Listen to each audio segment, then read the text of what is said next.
Remember Sequoia Turner? Little girl that was shot in Atlanta? Dinesh D'Souza put out 2,000 Mules. A company called True the Vote used the technology to find her killer. Mainstream media didn't say anything about that. Instead, True the Vote was taken to court in a slew of lawsuits, I'm pretty sure, and until they were silenced, basically. But this technology still exists. You do what you want with that. If it were my company, I would be fighting to use it to catch violent criminals, right? So, we all know that Chicago, Atlanta, Baltimore, all these cities, they have their crime is just out of control. People that live in red states could never fathom this amount of crime. The people that live in those cities, I think that because I grew up in one of these cities, I think that they believe that it's like that everywhere. It's just a part of life. I believe that that's honestly some people's take on what's happening and the gun violence that's happening in their communities. I think that they believe that it's like that everywhere. Trump wanted to send in federal agents. He wanted to get rid of the crime on the streets in these inner cities, Chicago specifically. He used this in a debate against Joe Biden when there were like about 52 people shot in Chicago. So remember when this was brought up in the debates, and then remember how Lori Lightfoot reacted to Trump's comments when he wanted to send in troops to clean up the streets. Remember that? I don't want you guys to forget. Take a look. Trump used gun violence here in Chicago as a way to bring up Joe Biden's stance on law and order. Of course, that made Mayor Lori Lightfoot a little angry. Take a listen. If you look at Chicago, what's going on in Chicago, where 53 people were shot and 8 died shot.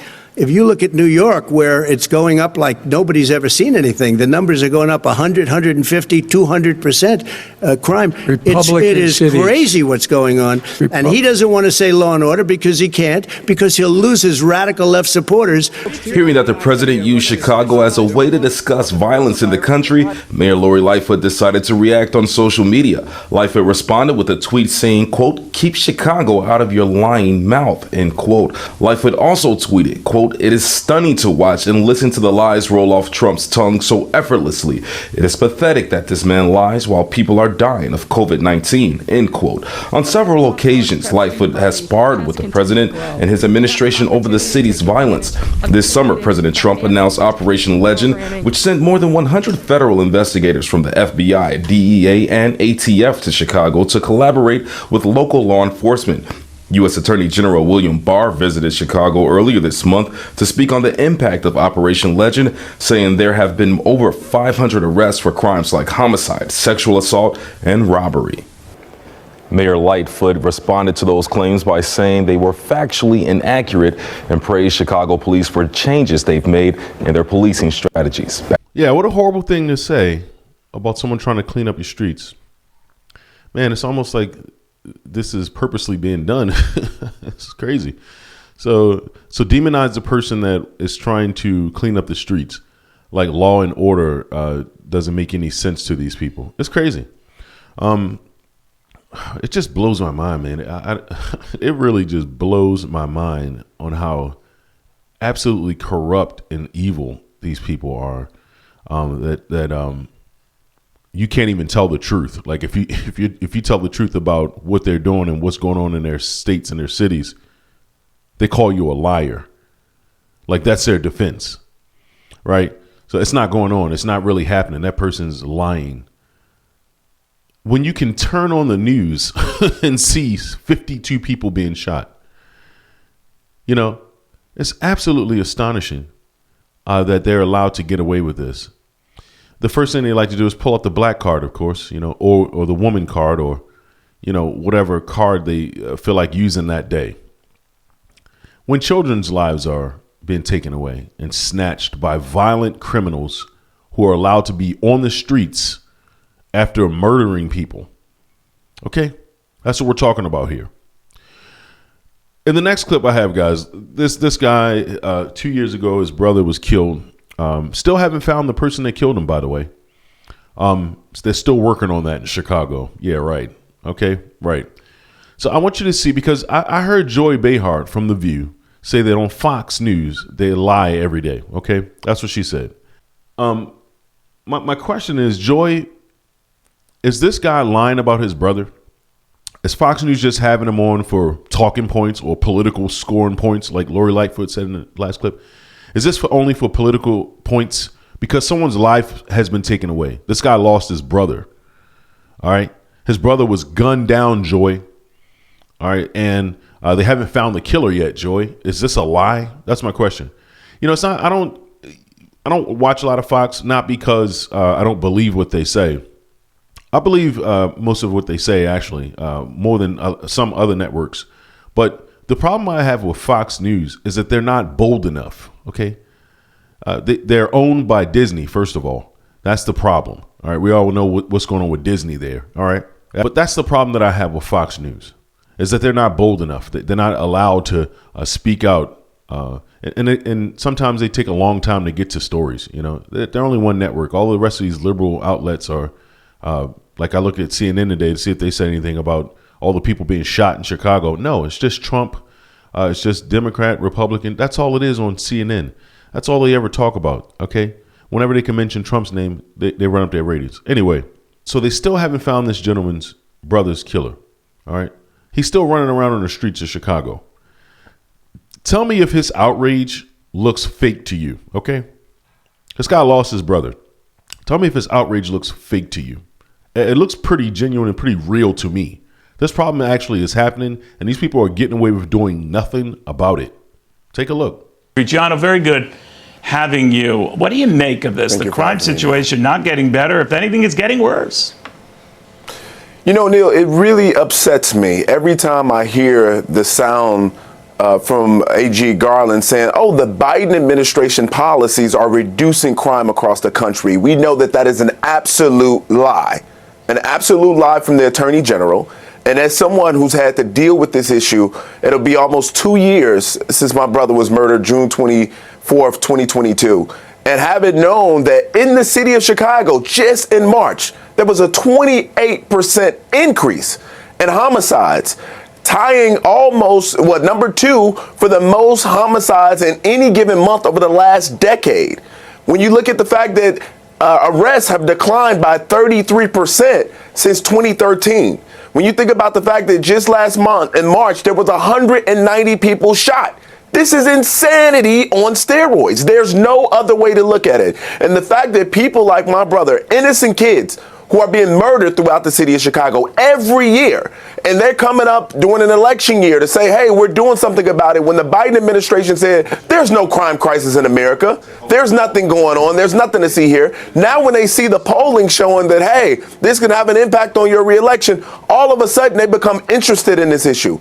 People like my family and other victims across the country are upset with the inaction that we've seen from the administration and our local elected officials, who have unfortunately made things worse with their tragedy of policy, like the Safety Act, for example, in the city of Chicago, the state of Illinois, which creates a cashless bail reality for the entire state. We're upset, we're fed up, and we need to see changes. And I think that change starts at the top at the White House. Well, it's not happening yet, particularly in the city where they just seem to, prosecutors and mayors come and go, but the same crime. And I'm thinking, Chicago is going to be hosting the Democratic National Convention this summer. Not the most ideal or promising of backdrops. What do you think of that? Well, I know that they're going to do everything they can to try to lock it down and they secure it as much as possible, keep people away, because they know there's going to be a number of variables. One, you have the everyday crime that exists in Chicago, where you can be across the street from City Hall and there be a shootout. I'm talking City Hall. This is something that you would never expect in a city like this, but this is what's going on. So they're going to have to deal with that. They're going to have to deal with the protesters on the Israeli-Palestinian conflict, or Hamas, I should say.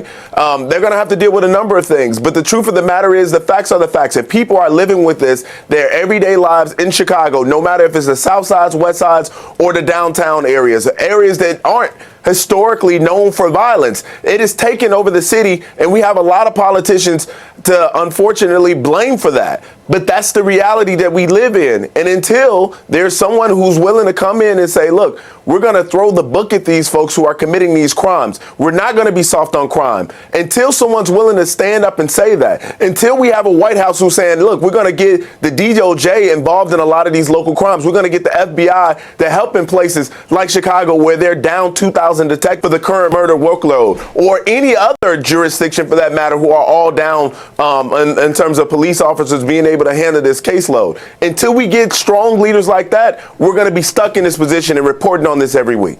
That gentleman is absolutely right. Now, what's going to happen with Brandon Johnson? Is he going to make a change if Trump gets elected? Is he going to? No, he's not. He's going to be worse than Lori Lightfoot. That's what he's going to do.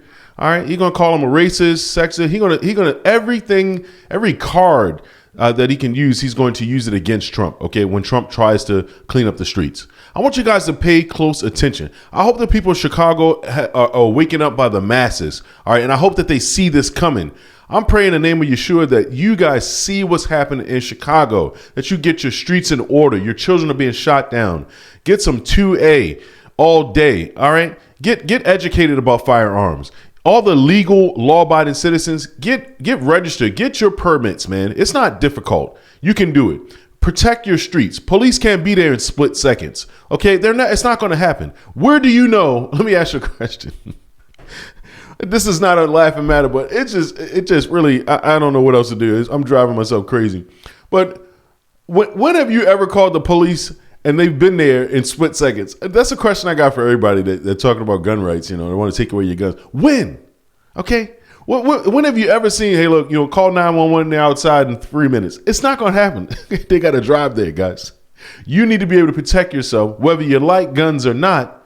They want to take the guns off the street. Are they going to get the criminals' guns? No, they're not going to take the criminals' guns. Okay. Why? Because the criminals going to always steal guns. They're going to find a way to get them. They can make them. They can do all sorts of stuff. We're at the point of no return when it comes to criminals and guns. They already have them. They're not giving them up. You might as well face it. My aunt told me one time, she said, I don't think anybody should have guns. I said, you crazy. Okay. So you want me to give you my gun? Okay. Turn it into the sheriff's department. What's going to happen with the criminals? Are they going to do that, Auntie? No, they're not. They're never going to do it. Never.